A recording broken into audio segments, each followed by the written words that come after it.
சொல் புத்தி இல்லையா? விஜய் படத்தை போல ரசிகர்களை பாயிண்ட் பிடிச்சு விமர்சிக்கும் ப்ளூ சட்டை மாறன். நடிகரும் தமிழக வெற்றிக் கழகத்தின் தலைவருமான விஜய் இன்று அதாவது செப்டம்பர் 20ஆம் தேதி நாகை மற்றும் திருவாரூர் மாவட்டத்தில் பிரச்சாரம் செய்தார். இவரது பிரச்சாரம் மற்ற அரசியல் கட்சி தலைவர்களின் பிரச்சாரத்தைப் போல இல்லாமல் இவரது தொண்டர்கள் மற்றும் ரசிகர்கள் செய்யும் அழிச்சாட்டியங்களால் பொதுமக்களுக்கு பாதிப்பை உண்டாக்கும் வகையில் உள்ளது. இந்த நிலையில் விமர்சகர் ப்ளூ சட்டை மாறன் தனது எக்ஸ் பக்கத்தில் சன் நியூஸ் சேனலின் வீடியோவை பகிர்ந்து, விஜய் ரசிகர்களுக்கு சுயபுத்தி இல்லை என்றால் பரவாயில்லை, சொல் புத்தியாவது இருக்க வேண்டாமா என்று விமர்சித்துள்ளார். கடந்த வாரத்தில் திருச்சிக்கு பிரச்சாரத்திற்கு வந்த விஜயை பார்க்கக்கூடிய அவரது ரசிகர்கள் மற்றும் தொண்டர்கள் அருகில் இருந்த அரசு பள்ளியின் கழிவறையை மிகவும் மோசமாக மாற்றியது மட்டும் இல்லாமல் மேற்கூரைகளை உடைத்ததாக அன்பில் மகேஷ் பொய்யாமொழி சுட்டிக்காட்டியிருந்தார். இப்படி இருக்கும்போது நாகை மாவட்டத்தில் பிரச்சாரத்துக்கு வந்த விஜயை பார்க்கக்கூடிய ரசிகர்கள் வேளாங்கண்ணி ஆலயத்துக்கு சொந்தமான மண்டபத்தின் மதில் சுவரை இடித்து தள்ளியுள்ளனர். இது தொடர்பான காட்சிகளும் இணையத்தில் உலா வந்து கொண்டுள்ளது.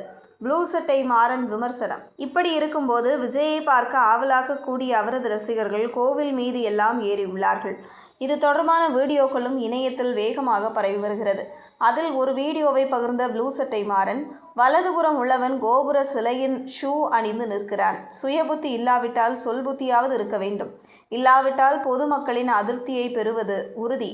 அவரது விமர்சனத்தை பார்த்த பலரும் ப்ளூ சட்டை மாறன் விஜய் படத்தை மட்டுமல்லாமல் விஜய் ரசிகர்களையும் பாயிண்ட் பிடிச்சு விமர்சிக்கிறாரே என்று பதிவிட்டு வருகிறார்கள். நாகையில் விஜயை பார்த்ததும் ரசிகர்கள் ஆரவாரம் செய்தனர்.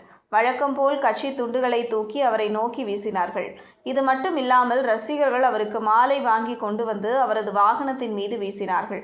மேலும் தமிழ் கடவுள் முருகரின் ஆயுதமான வேலை சுமார் 6 முதல் 7 அடிக்கு அளவிலான வேல் செய்து கொண்டு வந்திருந்தார்கள்.